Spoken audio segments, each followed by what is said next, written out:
Imagine a place so cold, so isolated, and so silent that if you screamed at the top of your lungs, no one would ever hear you. The year is 1922. We are deep in the frozen countryside of Bavaria, Germany. The location is a remote farmstead known as Hinterkaifeck. This was not just a home. It was a fortress of solitude, surrounded by thick, dark pine forests and buried under layers of endless winter snow. Inside this house lived the Grubber family. They were known to be wealthy, but they were not well liked by the locals. The head of the house was Andreas Grubber, a 63-year-old man known for his stern and grumpy nature. Living with him was his wife, Chilia, their widowed daughter Victoria Gabriel, and her two children, 7-year-old Chilia and the 2-year-old baby, Joseph. To the outside world, they were just a quiet, reclusive family living off their land, but behind closed doors, secrets were festering. And soon, this quiet farm would become the stage for the most terrifying and baffling unsolved mystery in German history. A mystery that, even after 100 years, still sends shivers down the spine. The terror didn't start with a scream. It started with silence and the snow. A few days before the tragedy, a heavy snowstorm covered the entire region. When the storm cleared, Andreas Grubber went outside to check his property. He walked towards the edge of the forest that bordered his farm. That is when he saw something that made his blood run cold. He found footprints, fresh, heavy boot prints emerging from the dark, dense trees. The snow was deep, and the tracks were clear. They walked in a straight, determined line, directly towards the farmhouse. Andreas was confused. He hadn't invited anyone. He followed the tracks, expecting to see them lead away or circle back to the road. But that was the terrifying part. The footprints led all the way to the house, but there were no footprints leading back. Someone had walked out of the woods, entered the farm, and never left.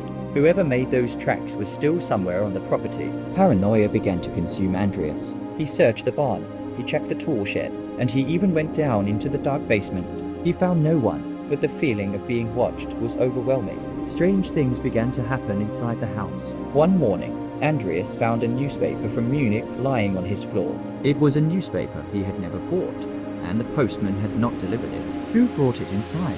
How did it get there? Then, a set of house keys vanished from a hook on the wall. They simply disappeared. But the most terrifying events happened at night, when the lights were out and the house was silent. The family started hearing sounds. They heard heavy footsteps in the attic above their heads. They heard the floorboards creaking, as if someone was pacing back and forth, watching them, listening to them breathe. It was so terrifying that their previous maid, Maria, packed her bags in a panic. She told the villagers, "This house is haunted. I cannot stay here another night." She fled the farm, leaving the family alone with their invisible guest. Tragically, a new maid, Maria Baumgartner, arrived at the farm on Friday, March 31st. It was her first day on the job. She had no idea that she was walking into a death trap. She would not live to see the next sunrise. Friday evening, March 31st, 1922.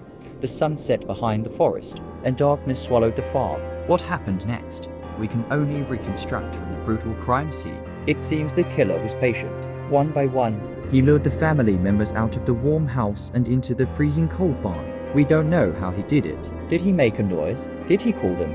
First, it was likely the old couple, Andreas and Chilia. Then the daughter, Victoria. And finally, the 7-year-old little girl, Chilia. In the dark shadows of the barn, they were met not by a ghost, but by a monster holding a mattock, a heavy pickaxe used for digging hard earth. The killer struck them down, one by one. The blows were precise and brutal. They never stood a chance. The most heartbreaking detail is that of the young girl, Chilia. Evidence suggests she did not die instantly. She lay in the hay, next to the bodies of her mother and grandparents, tearing at her own hair in terror before she finally passed away. After slaughtering 4 people in the barn, the killer didn't stop. He walked calmly into the house. He went into the bedroom where the new maid was unpacking her things, and he killed her. Finally, he approached the bassinet where the baby, Joseph, was sleeping, and with a single blow, he silenced the entire family forever. 6 people were dead. The house should have been a tomb. But this is where the story becomes truly disturbing. For the next 3 days, life at the farm continued. Neighbors saw smoke rising from the chimney all weekend. They assumed the Grubbers were home, keeping warm. They saw lights flickering in the windows at night. When the police later investigated,